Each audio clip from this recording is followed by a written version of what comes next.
엄마, 나 은호관 안 받을 거예요. 죽어가고 있는 아들이 자기를 살릴 생명줄을 스스로 잘라냈습니다. 너 지금 제정신이니? 엄마 고성이는 비명을 지르고 지은호는 눈물을 삼키고 의사는 침묵합니다. 근데 질문 하나 던져볼게요. 간이식을 못 받아 죽어가는 사람이 왜 살 수 있는 유일한 기회를 스스로 거절했을까요? 지금부터 이 질문의 답을 함께 찾아가 보겠습니다. 구독과 좋아요 부탁드립니다. 25년 전 바닷가 공중화장실 앞 한 여자가 아이 하나를 내려놓고 뒤도 안 돌아보고 사라집니다. 그 아이 이름은 유라. 25년이나 지난 후 같은 여자가 그 아이를 찾아옵니다. 은호야, 내 이름은 유라였어. 엄마가 많이 늦었지. 이제라도 찾았으니까 우리 지난 시간 천천히 채워가 보자. 눈물까지 곁들인 감동적인 재회. 그 여자 이름은 고성이입니다. 근데 다음 얘기가 모든 걸 바꿔버립니다. 사실 내 오빠가 많이 아파. 내 몸 상태가 오빠를 살릴 수 있을지 확인해보고 싶어. 시청자분들은 고성희의 의도를 알아채셨지요? 아, 이 엄마는 딸을 찾은 게 아니라 간을 찾은 거였구나. 고성희를 보면요, 엄마라는 단어보다 야망이라는 말이 먼저 떠오르는 사람입니다. 이 여자에게 3명의 자식이 있는데 각각 다른 프로젝트였어요. 재혼에 낳은 딸 박영나 재벌가 며느리 프로젝트. 영나야, 내 그림 재능은 화가 되라고 키운 재능이 아니야. 재벌가 집안 사람들 눈에 들라고 키운 재능이야. 아들 한우진. 재혼한 남편 회사 후계자 프로젝트. 우진아. 우리는 남들보다 많이 가졌으니 남들보다 더 완벽해야 해. 너는 성재형보다 뛰어나니까 아버지에게 인정받아. 장차 후계자가 돼야 해. 그리고 25년 전 버렸던 딸 지은호. 아들 한우진의 간이식을 위한 예비간 공급자 프로젝트. 끔찍하죠? 근데 더 끔찍한 건 이게 실제로 벌어질 법한 이야기라는 겁니다. 한우진에게 세상은 조금 더 비싼 감옥 같았습니다. 우리는 남들보다 많이 가졌으니 남들보다 더 완벽해야 한다. 아버지에게 인정받아 후계자가 되어야 한다. 초등학생 때는 그냥 멋있는 말. 중고등학교를 지나면서 이건 부담스러운 명령문이 됩니다. 성적은 늘 상위권. 방학마다 해외 캠프. 친구도 좋은 집 자녀 위주로만. 심지어 감정 표현도 관리 대상. 남자애가 쉽게 울면 안 돼. 감정은 방 안에서만 써. 울고 싶어도 화장실이나 이불 속에서만 몰래 삼켜야 했던 아이. 그러다가 고등학교 때 잠깐 간 수치가 이상하게 나왔을 때도 엄마의 첫 반응은 걱정보다 계산이었어요. 후계자가 되려면 건강부터 잡아야지. 그리고 내린 결론. 유학을 보내죠. 몸 관리도 더 체계적으로 할 수 있을 거예요. 미국에 도착해서 우진이 제일 자주 들은 말. 넥스트 책 마이너스 업. 친구들이 치킨 피자 먹을 때도 엄마가 붙여보낸 관리 직원이 옆에서 오늘은 여기까지만 드셔야 합니다. 음주는 절대 안 됩니다. 우진 씨. 미국 기숙사 앞 계단. 갑자기 숨이 막혀 쓰러진 날 눈을 뜨니 병원 천장. 의사의 차분한 선고. 지금 수치로 보면 약만으로는 언젠가 한계가 옵니다. 간이식을 고려해야 할 수도 있어요. 뇌사자 간이식 대기 명단에 올라간 우진. 근데 엄마는 생각합니다. 미국에서 기다리면 시간이 얼마나 걸릴까? 내가 통제할 수 없는 시스템에 우리 아이를 맡길 순 없어. 그리고 우진을 한국으로 데려옵니다. 표면적 이유. 가족 곁에서 치료받게 하겠다. 진짜 이유. 내가 직접 방법을 찾는 게 빠르다. 한국 병원에서의 간이식 상담. 의사의 말 가족 간 간이식을 고려하신다면 어머님 본인, 박영나 따님, 그리고 최근 찾으신 지은호 씨 모두 후보가 될 수 있습니다. 고성의 머릿속 계산이 시작됩니다. 나는 안 돼. 내가 쓰러지면 회사도 집안도 무너진다. 전 후보에서 빼주세요. 예전에 간 질환 있었고 제가 쓰러지면 이 집이 통째로 흔들립니다. 영나는 지금까지 들인 시간이 얼마인데 몸에 큰 흉터 하나 남는 순간 선택지가 확 줄어든다. 우리 영나는 몸이 약해요. 큰 수술은 절대 안 됩니다. 남는 건 25년 전 버렸던 딸 하나뿐. 그럼 지은호 씨가 가장 현실적인 1순위 기증자가 되겠네요. 그 말이 떨어지는 순간 성의 눈빛은 잠깐 흔들렸다가 곧 안정됩니다. 어차피 내 결정 하나로 25년을 잃어버린 아이야. 지금 그 아이를 통해 우진이를 살릴 수 있다면 이건 나름대로 공평한 계산 아닐까. 끔찍하죠? 근데 더 끔찍한 건 이 모든 계산이 아주 논리적으로 들린다는 겁니다. 지은호가 병원에서 간이식 검사 기다리던 날. 지은호, 우진아.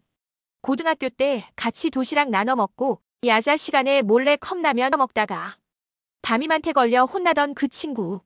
미국 유학 간 뒤로 소식 끊겼다가 얼마 전 동창 모임에서 잠깐 보긴 했는데 이 병원에서 간이 필요하다는 이야기를 듣고 있는, 그리고 엄마는 그 애가 내 오빠다라고 말하고 있는 상황. 너 간 때문에 여기 온 거야? 너도? 퍼즐이 맞춰지기 시작합니다. 우진에게는 절대 입 밖으로 꺼내면 안 되는 기억이 하나 있었습니다. 어릴 때부터 자주 꾸던 꿈. 어두운 바닷가, 거센 파도, 누군가의 작은 손, 그리고 울먹이는 목소리. 놓지 마. 초등학생 때 밥 먹다가 무심코 말했죠.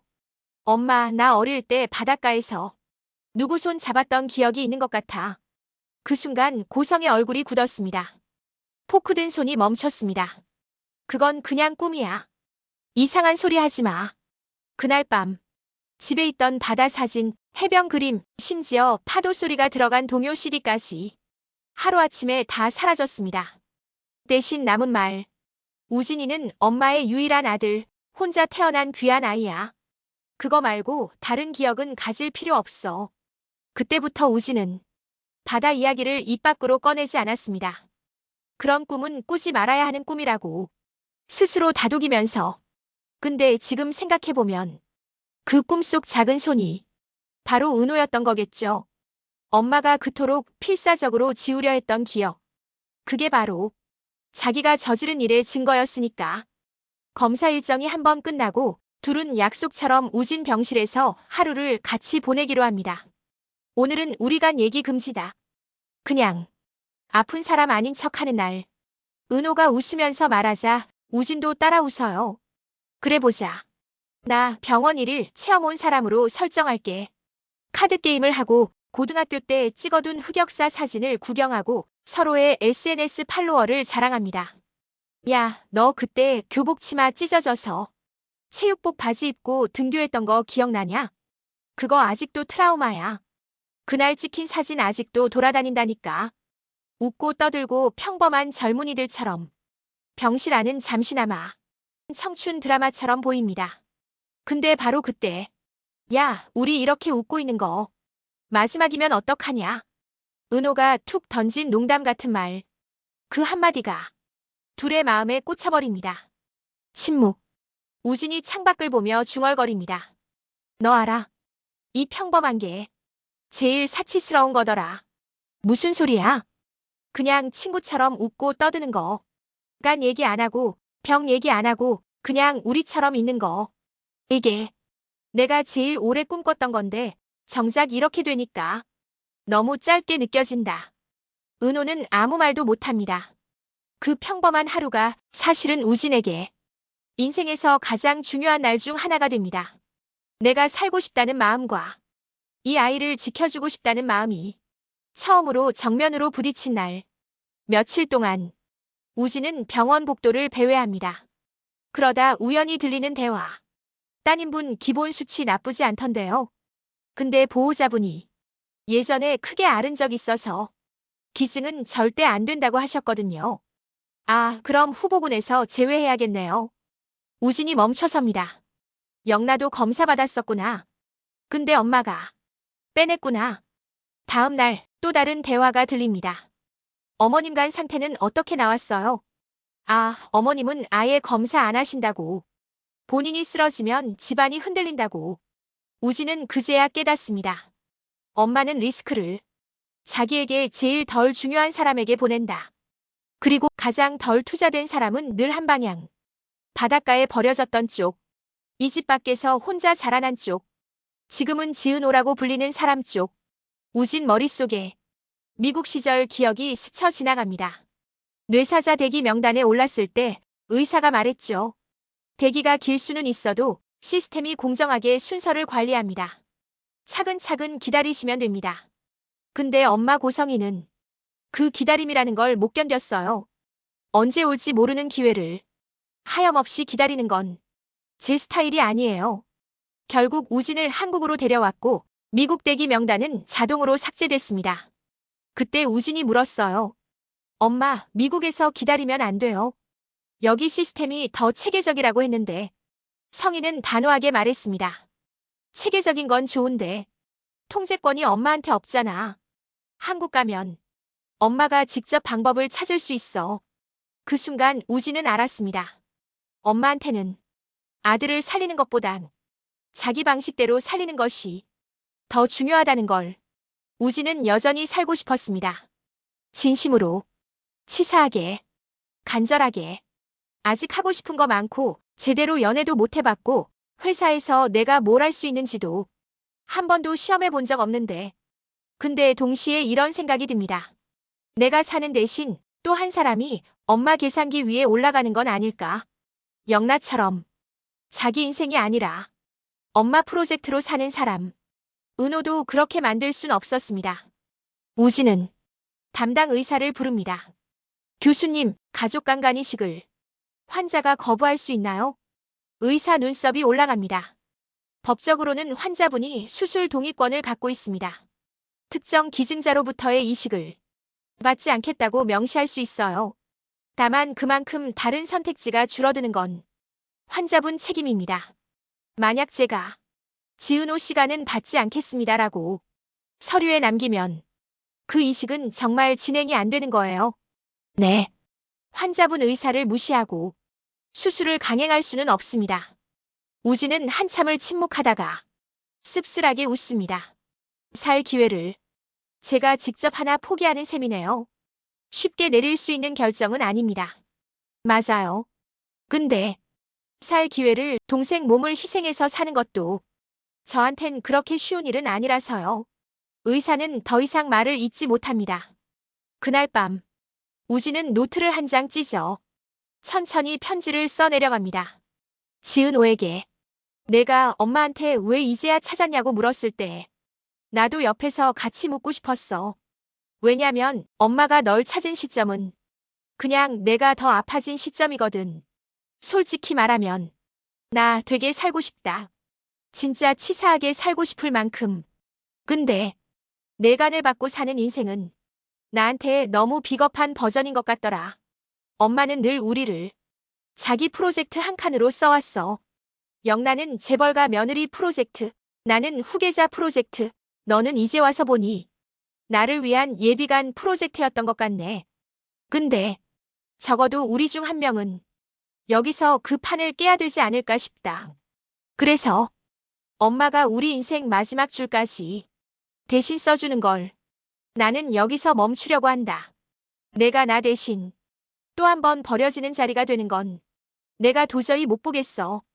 그래서 내가 먼저 내 간을 거절하기로 했다.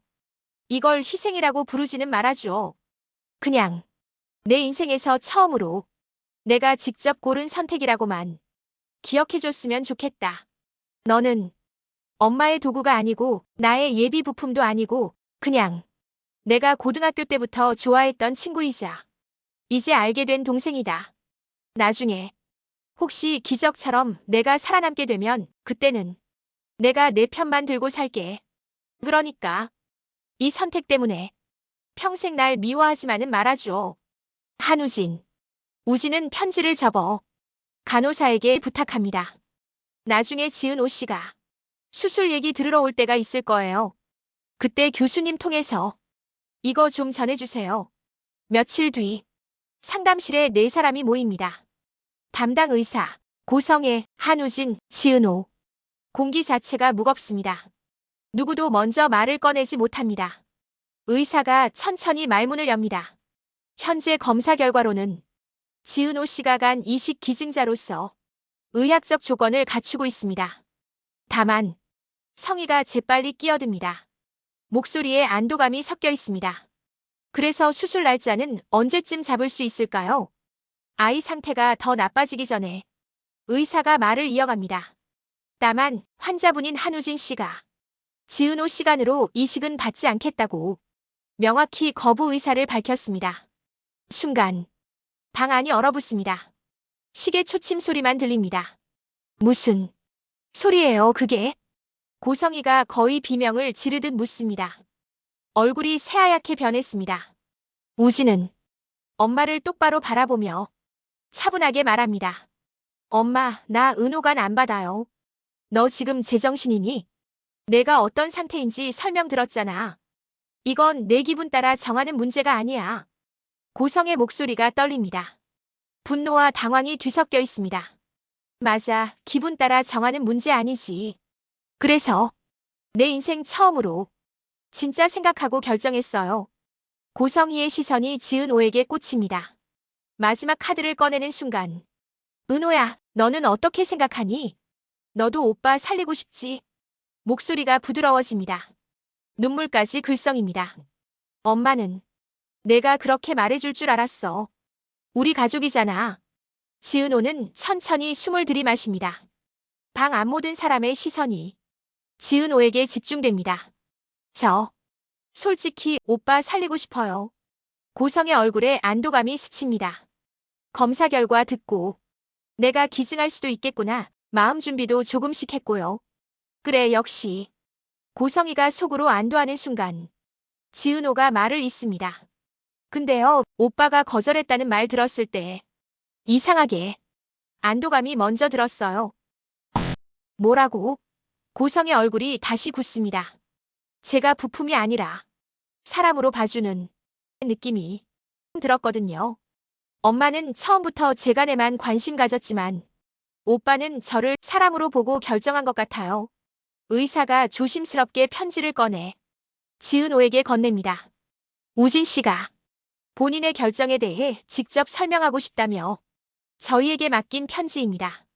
고성이가 벌떡 일어나 막으려 합니다. 잠깐, 그건 의사가 단호하게 말합니다. 어머님, 이 편지는 환자분이 지은호 씨에게 전해달라고 부탁한 겁니다. 저희가 가로막을 권리는 없습니다. 지은호 손이 편지를 펼치며 살짝 떨립니다. 한 줄, 한 줄 읽어 내려갑니다. 방 안이 조용합니다. 지은호 눈가가 붉어집니다. 편지를 다 읽고 나서 한참 동안 말을 못합니다. 진짜. 우진이 바보네. 오빠 바보야. 목소리가 떨립니다. 우진이 툭 던지듯 묻습니다. 화났냐? 침묵. 근데 고맙기도 해. 뭐가? 나를 자기에게 필요한 도구가 아닌 사람으로 먼저 본 것 같아서. 그게 오빠라는 사실. 조금 고맙네. 고성이가 참지 못하고 터뜨립니다. 목소리가 절박합니다. 은호야, 엄마가 너 찾은 건 이것 때문만은 아니야. 엄마도 너한테 미안한 게. 지은호가 조용하지만 단호하게 말을 자릅니다. 근데 이 일 때문에 내게 계획적으로 다가오신 것은 맞죠? 방 안이 조용해집니다. 고성이가 할 말을 잃습니다. 평생 처음으로 자기 계산이 틀렸다는 걸 깨닫는 순간 지은호가 계속 말합니다. 저 오빠에게 간 줄 마음 있어요. 오빠 살려주고 싶어요. 진짜예요. 고성의 얼굴에 희망이 스칩니다. 근데 오빠가 거절한 상태에서 엄마 체면 살리려고 억지로 수술 밀어붙이는 건 싫어요. 희망이 다시 사라집니다. 그러면 제가 오빠 살리고 싶은 마음으로 한 선택이 아니라 엄마 계획 이뤄주려고 한 선택 같아서요. 한우진이 천천히 고개를 끄덕입니다. 그래서 내가 먼저 거절했어. 의사가 차트를 정리하며 말합니다. 현재 상황을 정리하겠습니다. 지은호 씨는 간 기증이 의학적으로 가능한 상태입니다. 하지만 수혜자인 한우진 씨의 명시적 거부로 이식은 보류됩니다. 한우진 씨는 다시 한번 뇌사자 간이식대기 명단에 우선순위로 등록됩니다. 이번엔 한국 시스템에서 성희가 떨리는 목소리로 묻습니다. 그럼 얼마나 기다려야 하는데요? 그건 아무도 장담할 수 없습니다. 한 달이 될 수도, 1년이 될 수도, 그 이상이 될 수도 있습니다. 그 사이 애 상태가 더 나빠지면요. 그럴 가능성도 있습니다. 하지만 환자분의 의사를 존중하는 게 의료윤리입니다. 고성희는 처음으로 자기가 짠 판이 자식들 선택 앞에서 깨져나가는 경험을 합니다. 평생 모든 걸 통제해왔던 여자. 근데 정작 가장 중요한 순간에 아무것도 통제할 수 없다는 걸 깨닫습니다. 병원을 나오며 고성희는 생각합니다. 내가 무엇을 잘못한 걸까? 근데 그 질문에 스스로 답하지 못합니다. 박영란은 엄마가 무슨 일을 꾸미고 있는지, 우진 오빠에게 무슨 일이 있는지 몰랐습니다. 근데 감각적으로 느낍니다. 엄마의 병원 동선, 늘어가는 한숨, 예민해진 눈빛. 엄마가 뭔가 숨기고 있어. 어렴풋이 불안감만 커져갑니다. 지은호는 마음속으로 조용히 다짐합니다. 간을 주지 않는다고. 가족이 아닌 건 아니야. 간을 줘야만 진짜 동생이 되는 것도 아니고. 이제부터 어떤 선택을 하든 나는 부품이 아니라 사람으로 남겠다. 한우진은 창밖을 보며 생각합니다. 살고 싶은 마음은 여전히 크다. 근데 누굴 밟고 살아남을 건지는 그래도 내가 한 번쯤은 결정해보고 싶다. 혼자 중얼거립니다. 은호야, 나 정말 살아남으면 평생 내 편이 되며 살게. 약속할게. 이제 화려한 날들 이야기에서 누군가를 살리거나 죽이는 결정은 더 이상 고성에 혼자 할 수 있는 문제가 아니게 됐습니다. 엄마가 버렸던 딸을 다시 데려와 아들을 살리려 했던 계산은 아들이 먼저 판을 박차고 나가는 순간 완전히 다른 의미로 바뀌었습니다. 시청자 여러분께 질문을 던집니다. 진짜 가족은 서로의 선택을 존중해 줄 수 있는 사람들 아닐까요? 한우진의 선택은 여기서 끝이 아닐 겁니다.